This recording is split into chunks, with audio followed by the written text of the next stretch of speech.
여러분 안녕하십니까? 1월 6일 월요일입니다. 박명석입니다. 연말 연초 대내적으로 또 대외적으로 여러 가지 이슈들로 인해서 진짜 연말인지 연초인지 잘 모르겠는 알 수 없는 그런 날들이 지나가고 있습니다만 눈도 좀 펑펑 왔고요. 그리고 증시 분위기는 확실히 좀 새해가 된 것 같습니다. 국내 증시도 분위기 좀 살아나고 있는데요. 미국 증시 따지고 보면 사실 크리스마스 이미 많이 지나갔지만 그래도 산타랠리의 조건에 충족하는 마지막 날이었거든요. 지난주 금요일에 강하게 반등하면서 확실히 미국은 미국이다. 강력한 그런 증시를 다시 한번 입증했습니다. 자, 그러면 금요일 마감 상황 먼저 브리핑 뉴욕으로 정리해 보도록 하죠. 자, 3대 지수 마감 상황부터 먼저 보시죠. 모두 빨간불을 켜냈습니다. 다우지수 0.8% 그리고 나스닥 지수는 1.77%까지 강한 탄력을 보였습니다. 보시는 것처럼 테슬라가 8% 그리고 엔비디아가 4.4% 올랐기 때문에 나스닥의 강세 충분히 설명이 될 것 같고요. 테슬라가 $400 하회하면서 여기까지 빠지는 건 좀 아니지 않나 싶었는데 아니나 다를까 하루 만에 8%의 급등을 만들어냈습니다. 잠시 후에 특징주로 한번 얘기를 들어보도록 하죠. 자, 그리고 S&P 500도 1.26% 상승한 가운데 마이크로 스트래티지가 두 자릿수 급등했습니다. 비트코인 가격도 다시 한번 10만 달러에 도전하는 그런 그림이죠. 달러가 올라가면서 코인도 같이 올라갔었는데 모르겠습니다. 뭐가 우선순위가 되는지는 알 수 없습니다만 그래도 새해 그리고 또 새 정부 들어오면 이제 트럼프에 대한 기대감, 트럼프 트레이드로 우리가 지난해 11월에 많이 확인을 했었잖아요. 그런 흐름들이 다시 한번 테슬라 그리고 마이크로 스트래티지, 비트코인, 달러 이런 쪽으로 움직임이 좀 나오고 있는 모습입니다. 자, 그러면 체크포인트 세 가지 나눠서 한번 얘기를 해보도록 하죠. 첫 번째 체크포인트는요. 일단 미국 증시 마감 상황을 한번 정리해 보도록 하겠습니다. S&P 500 지수 1.26% 상승하면서 6,000선 근처까지 다시 올라왔는데요.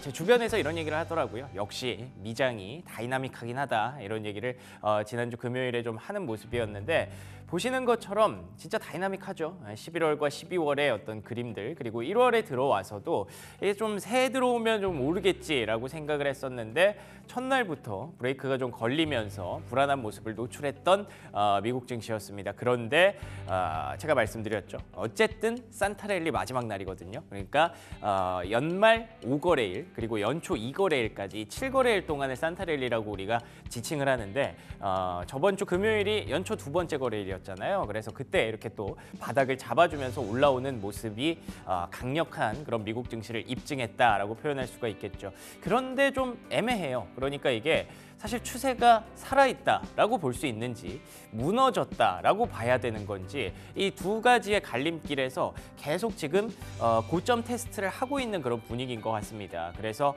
여러 가지 분위기들을 설명해 줄 수 있는 기관들의 한마디 한마디를 좀 잡아와 봤는데요. 다음 장 넘겨주시면 일단 제프리스에서는 마운팅 리스크, 그러니까 위험이 증가하고 있는 것을 우려하고 있다고 합니다. 다들 요즘 생각하시는 게 비슷하죠.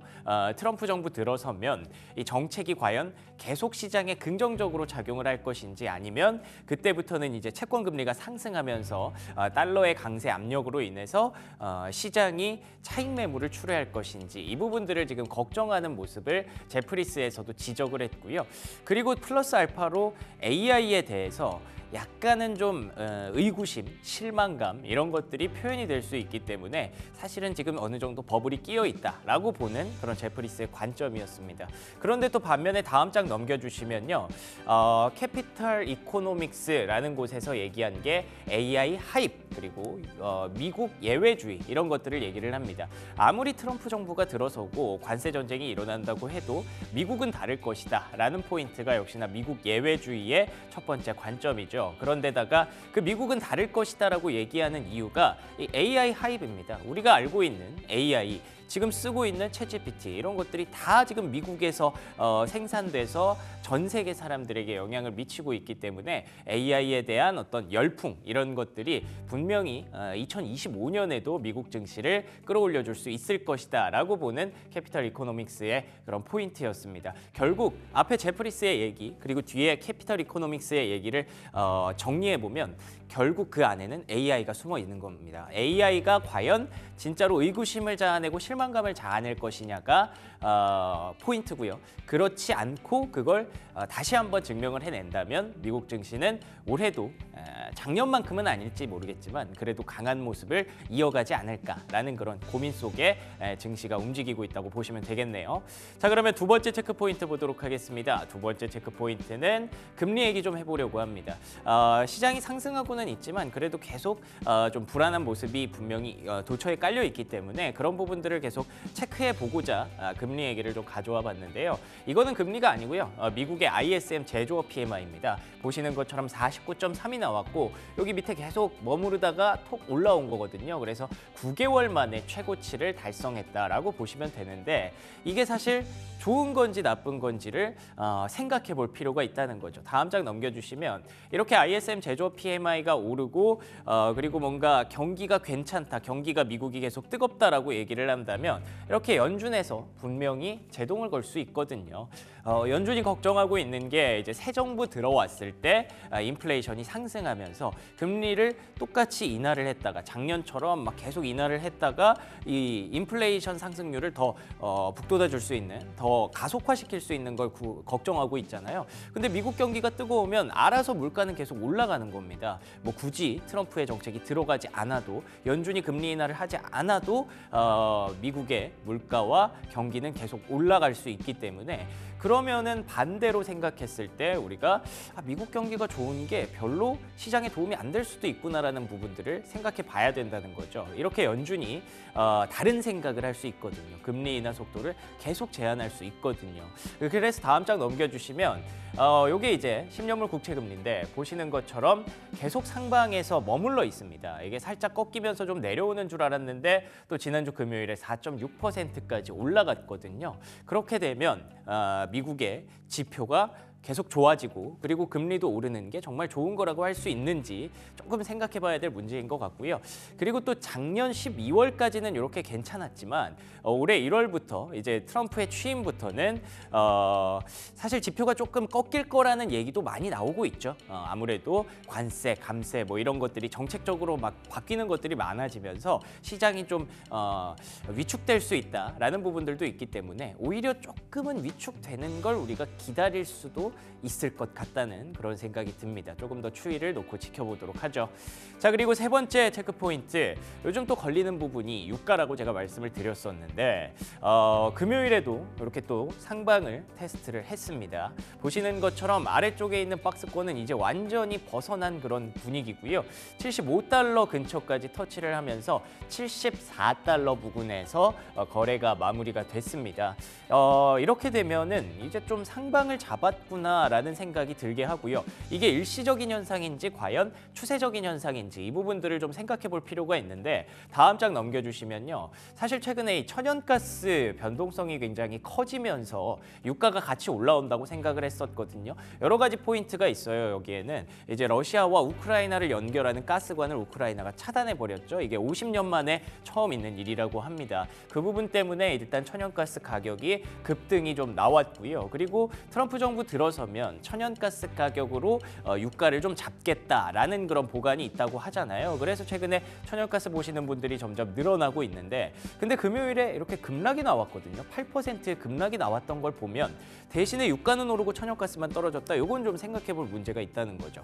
다음 장 넘겨주시면 구리 가격이 같이 올라왔습니다. 뭐 물론 미미한 구간이기는 하지만 1.2% 정도 반등이 나왔고 유가와 구리 가격이 올라가면서 천연가스 가격은 빠졌다라는 건 천연가스 가격의 어떤 일시적인 반등으로 인한 효과라고 보기보다는 경기에 대한 기대감 그리고 앞서 보셨던 제조업 PMI에 대한 긍정적인 해석 이런 것들이 좀 덧붙여진 거거든요. 근데 앞서 말씀드렸다시피 이런 게 긍정적으로 해석되느냐, 과연 시장이 정말 좋아할 것이냐, 유가가 올라가는 걸 언제까지 좀 긍정적으로 받아들이면서 넘어갈 것이냐, 이 부분은 계속 인플레이션과 저촉되는 문제라서 생각해 볼 여지가 분명히 있는 있는 것 같습니다. 그래서 앞으로는 AI가 이런 모든 의구심을 깨줄 수 있는지, 인플레이션은 계속 도처에 도사리고 있는 그런 포인트라고 보시면 되겠네요. 자, 그러면 특징주로 넘어가 보겠습니다.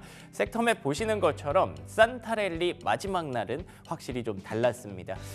뭐 크리스마스는 이미 한참 지나갔지만 그래도 산타랠리 마지막 날이라고 의미를 부여해 보면 뭐 긍정적이었다라고 볼 수가 있겠고요.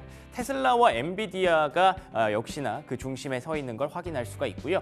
팔란티어 그리고 또 돋보이는 게 여기 커뮤니케이션 쪽이거든요. 커뮤니케이션이 올랐다는 건 확실히 시장에서 AI에 대한 기대감 그리고 이번 주 CES에 대한 기대감도 어느 정도 좀 작용되고 있는 것 같다라고 볼 수가 있을 것 같습니다. 다음 장 넘겨주시면요. 테슬라부터 봐야겠죠. 테슬라 뭐 주가가 이렇게 급등락이 좀 나오는 거는 뭐 그렇게 좋은 현상은 아닙니다. 지금 현재 $400 부근에서 저가 매수세가 활발하게 유입되면서 급등을 했고 그리고 지난주에 인도량 발표되고 급락이 나왔잖아요. 근데 또 중국 쪽에서는 매출이 또 레코드 하이 신기록을 기록을 했다고 하더라고요. 이런 걸 보고 충분히 올라올 수 있는 상황이기는 한데 조금 변동성이 커지고 있다는 건 애매하기는 하죠. 근데 에버코어에서도 테슬라를 자율주행과 로봇을 같이 살 수 있는 유일한 선택지다라고 평가를 하고 있는 걸 보면 확실히 테슬라에 대한 긍정적인 그런 시장의 기대치는 유지가 되고 있다고 봐야 될 것 같고요. 다음 장 넘겨주시면요. 테슬라뿐만 아니라 자동차 섹터가 다 좋았습니다. 예를 들면 리비안이죠. 리비안도 작년에 생산량이라든지 인도량이 신기록을 기록했다고 하고요. 그리고 GM과 포드 역시 긍정적인 매출을 기록을 하면서 주가가 반등했는데요. 근데 확실히 더 오르는 거, 더 강력해 보이는 건 차트상으로 봐도 누가 봐도 리비안이죠. 이게 뭐 GM이 나쁘다라고 볼 수는 없겠습니다만 올해 어쨌든 조금 불안한 부분들이 분명히 있지 않습니까? 관세 전쟁이 일어날 가능성도 있고요. 그렇기 때문에 일단 1월에는 역시나 성장주 성격을 띠고 있는 섹터가 확실히 좀 더 우세하다라는 걸 확인할 수가 있는 대목이죠. 자, 그리고 두 번째 특징주 한번 확인해 보겠습니다. 두 번째 특징주는 역시나 엔비디아인데요. 앞서 말씀드린 대로 4% 넘게 상승하면서 저력을 또 한번 입증을 했습니다. 이번 주에 CES가 있고요. 그에 대한 기대감이 AI 인프라 쪽에 조금씩 유입이 되고 있는 것 같아요. 아무래도 기조연설자로 젠슨 헉 CEO가 등장한다고 알려져 있기 때문에 그 부분을 기대하는 것 같고요. AI 인프라 그러니까 소프트웨어보다 작년 연말에는 계속 소프트웨어 쪽으로 쏠리던 게 올해 연초에는 약간 인프라 쪽으로 다시 돌아오나 하는 흐름이 있었는데 다음 장 넘겨주시면 비스트라라든지 컨스텔레이션 에너지 같은 에너지 인프라 결국 에너지 인프라가 AI 인프라잖아요. 그래서 에너지 인프라 섹터도 최근에 강하게 올라오는 모습이고 슈퍼마이크로 컴퓨터도 지난주에 10% 넘게 급등을 했더라고요. 이게 과연 정말 AI 인프라 쪽으로 흐름이 다시 바뀌는 건지 아니면 단순히 CES에 대한 기대감, 모멘텀일지 이번 주의 흐름들 잘 체크해 보시기 바랍니다. 자, 그리고 마지막 특징주 하나만 더 보면요. 마이크로 스트래티지입니다. 주가는 반등을 했는데 또다시 엄청난 돈을 조달을 해서 20억 달러죠. 20억 달러를 조달해서 비트코인을 또 산다고 합니다. 비트코인이 이미 굉장히 좀 비싸졌는데 이걸 계속 산다고 하니까 비트코인 보유량은 늘어나는데 주가는 애매합니다. 같이 따라서 올라가지는 않아요. 이 부분들을 우리가 좀 생각해 볼 필요는 있을 것 같고요. 뭐 비트코인 가격에 대해서 우리가 벌써 의심할 때는 아니지만 마이크로 스트래티지의 주가에 대해서는 작년과 같은 탄력이 계속 이어지기는 어려울 수도 있다라는 부분을 계속 얘기하는 것 같네요.